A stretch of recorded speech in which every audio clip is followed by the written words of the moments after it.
This audio presentation of Neville Goddard, The Heart of the Dreamer, is brought to you by audioenlightenment.com. Copyright 2012, all rights reserved. The Heart of the Dreamer. The Christian world calls this a season of Advent, the coming of the great event or person, the coming of the Lord Jesus Christ. Of course, Paul in his letter to the Galatians doesn't condemn it, but wonders if they really got the message saying, I notice you observe days and months and seasons and years. I am afraid I have labored over you in vain.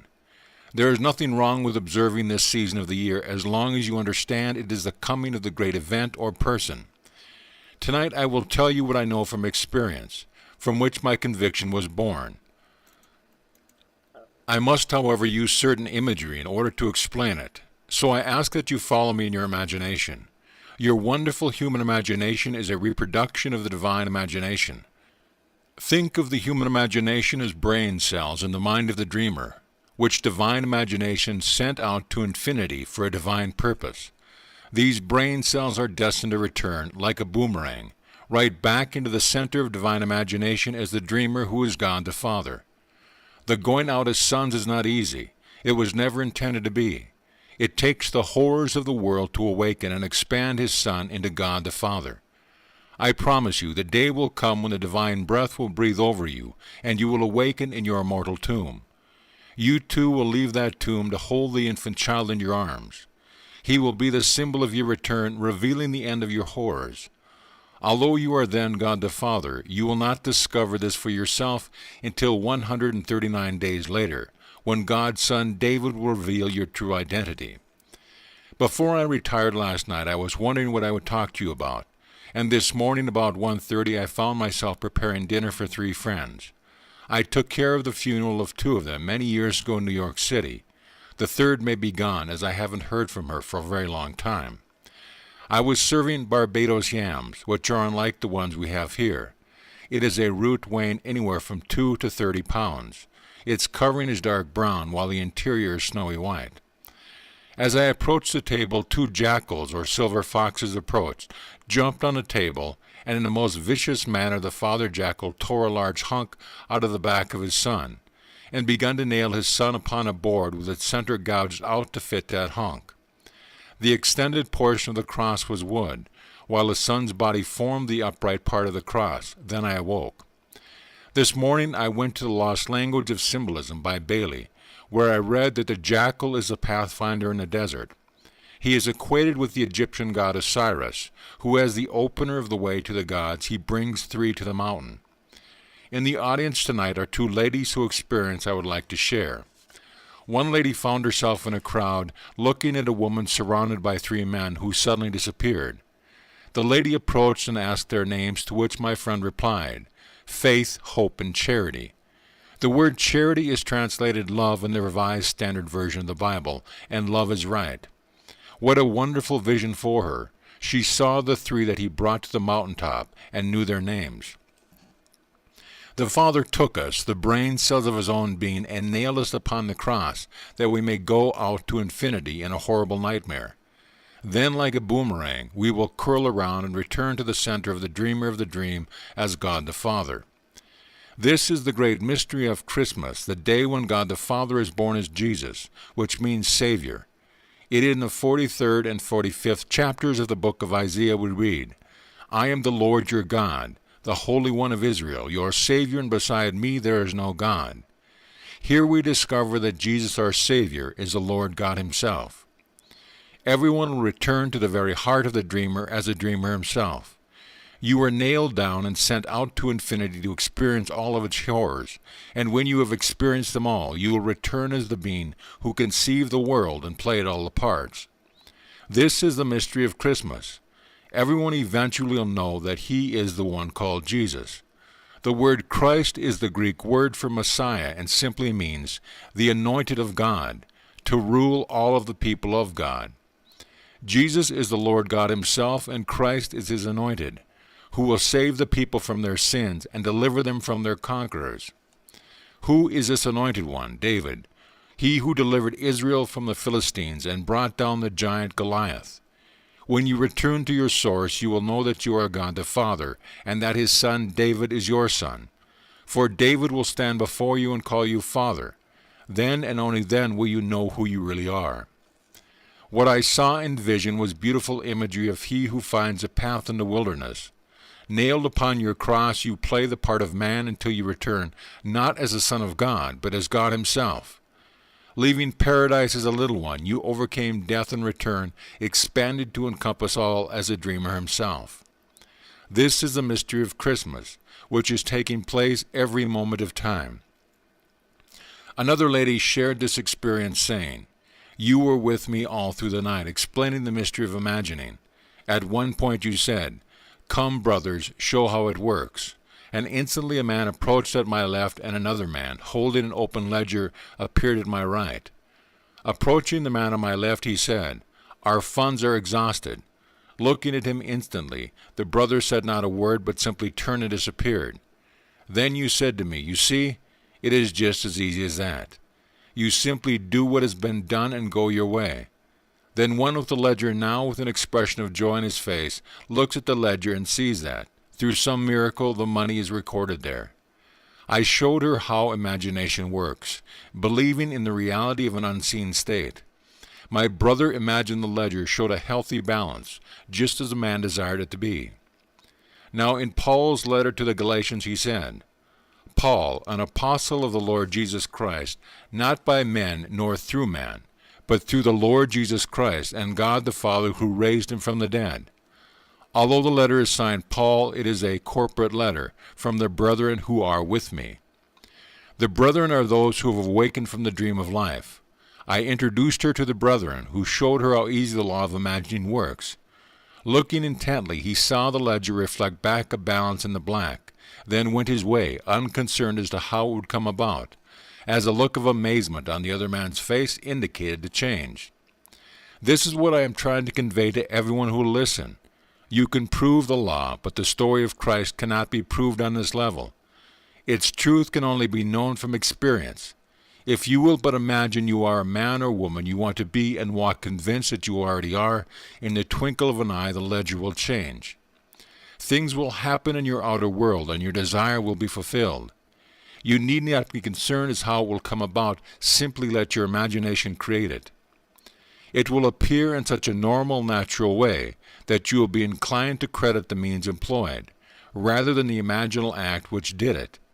The world would say it would have happened anyway, but let me tell you it would not, for imagining creates reality. It could not have happened without your imaginal act to support it, but when it comes to pass, it always appears by a natural means.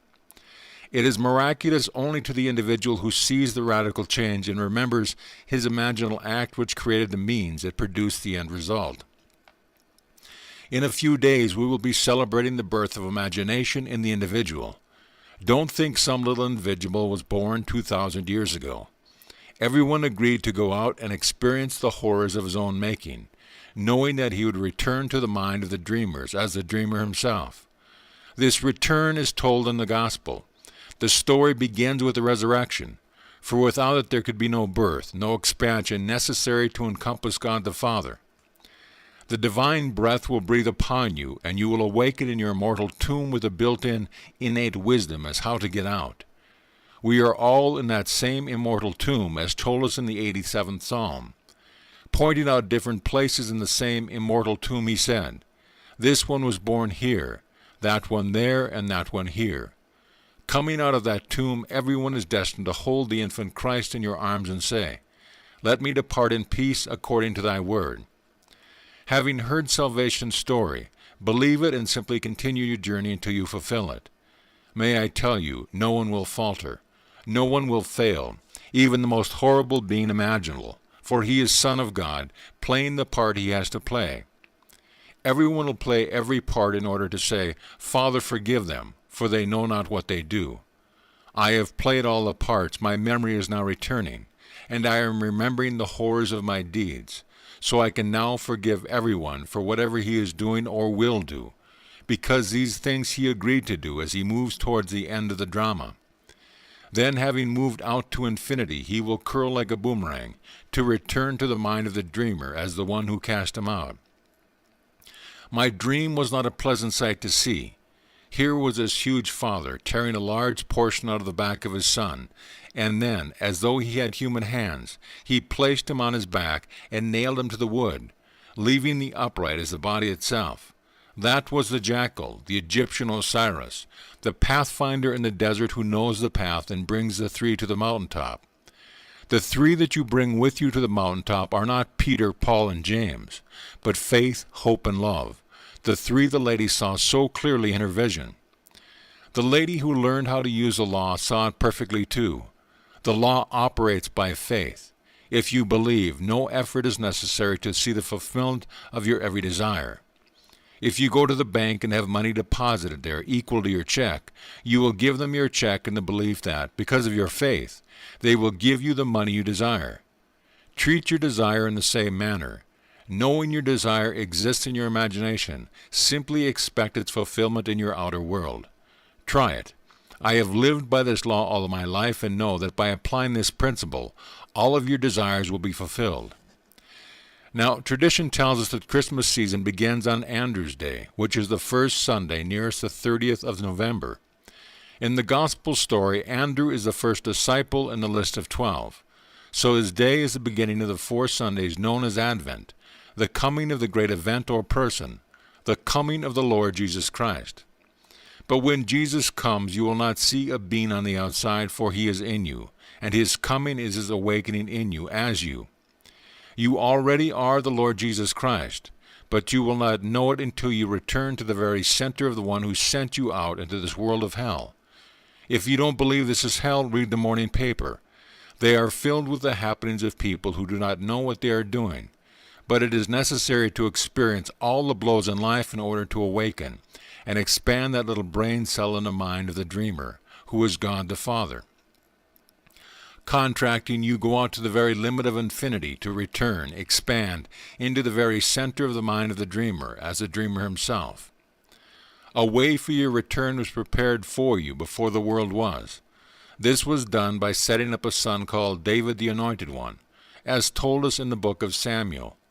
After the Lord had rejected everyone, David, he who was watching the sheep, was brought in, and the prophet Samuel was told to rise and anoint him. This is he. Then the Spirit of God came mightily upon David from that day forward, and in the Psalms the Lord declared, Thou art my son, today I have begotten thee. I have found David, with my holy oil I have anointed him. He has cried unto me, Thou art my Father, my God and the rock of my salvation. This is implied in the New Testament when Paul said, It pleased God to reveal his Son in me. He did not say who that Son was, however, and the priesthoods of the world have changed Scripture to make it conform to their misconception of the story. Jesus is awakened imagination, who is God the Father, and if he is the Father, he must have a Son. His Son is David, the sum total of his journey through humanity. You will know your journey through humanity is over when David stands before you and calls you Father. He is a symbol of the Christ, the Anointed One, a man after your own heart who did all your will. In this world you have done, are doing, and will continue to do the will of the Father, and believe it or not, you are doing it in love.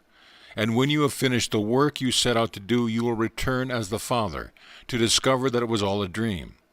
This universe, which seems so real, is a dream. We are eternal dreamers, dreaming non-eternal dreams. Falling asleep, you have the illusion of a fabulous journey in space, interlocked with time, but when time is finished, you will awake to discover that you never left your eternal home, that you were never born and have never died, save in your dream. When time is finished, the breath of the divine being will breathe upon you. You will awaken within that immortal tomb to come out and see the symbolism which was prepared before that the world was. Taking the infant child wrapped in swaddling clothes in your arms, you will see a heavenly smile appear upon his face, telling you that your journey into the world of death is over. But because your brothers are still asleep, you will remain here for just a while to encourage them, for they are all coming back, whether they have just started their journey or are now returning. Those of you who are here now are returning. I know, for no man comes to me save my Father calls him, and I and my Father are one. Having returned to my Father as the Father, I am only drawing those who are returning, to encourage you to continue for the little while that is left. The story of Christ is not the anniversary of a little boy who was physically born 2,000 years ago, but about the individual's spiritual birth from within. This will happen in you when the fullness of time comes. Then he will send the Spirit of his Son into your heart, crying, "Father." If the Spirit of God's Son calls you Father, are you not the one who is dreaming the entire dream? The time has come for this experience to be yours, or you would not be here. But when that moment comes, I do not know, only your Heavenly Father knows. There is a peculiar, innate fear in man that he will never find the Father. That is because he does not know what he is looking for. Man thinks it is wealth or security, fame or marriage, and a family, when he is really looking for the Father. But how long, vast, and severe the anguish he finds and knows the Father is long to tell. He will find him, however, but only through his Son.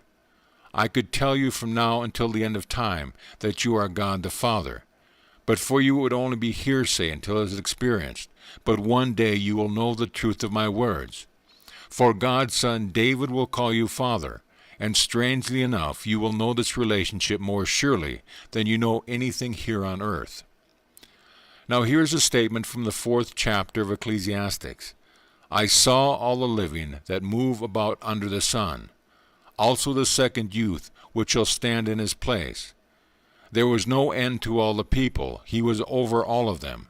Yet those who will come later will not rejoice in him. Surely this also is vanity and a striving after wind. Tonight there are hundreds of millions of people who would not be interested in hearing what you have heard this night.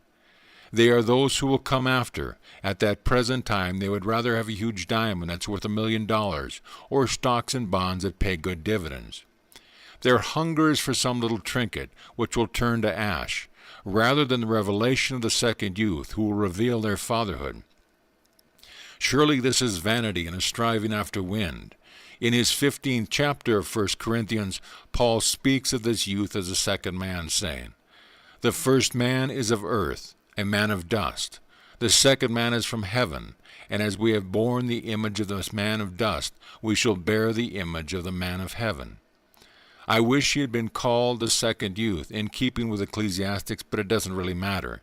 It is the second being called the new man, in whom we all aspire. I know that the sensation of resurrection of one of waking, I actually awoke and wondered how long I had been there, and who put me there. Blake explained it so beautifully in his poem, The Mental Traveler. I traveled through a land of men and women too, and heard and saw such dreadful things, as cold earth wanderers never knew. For there the babe is born in joy, that was begotten in dire woe, just as we reap and enjoy the fruit, which we in bitter tears did sow. And if the babe is born a boy, he's given to a woman old, who nails him down upon a rock, catches his shrieks in cups of gold. I saw this in the symbolism of the god of Egypt with a jackal face, yet with hands which nailed him down. I gasped as I watched the horror, yet he had no compassion as he tore the back of his son and removed an area equal to the gouged out area of the board. This occurred just as I began to serve those who were dead. In the 4th chapter of the book of Daniel, the decree was made to, "Let his mind be changed from the man's, and let a beast's mind be given him." Are we not animals here in this world? Today's paper certainly could convince anyone that we are. This is part of the unfolding horror, because the heart and mind of God was taken when the tree of life was felled. Then the heart and mind of the animal was substituted, until one finds the Father. And when you find him, you will discover that you never left your immortal home. In the true sense of the word, you were never born and have never died, save in your imagination. Now, let us go into the silence.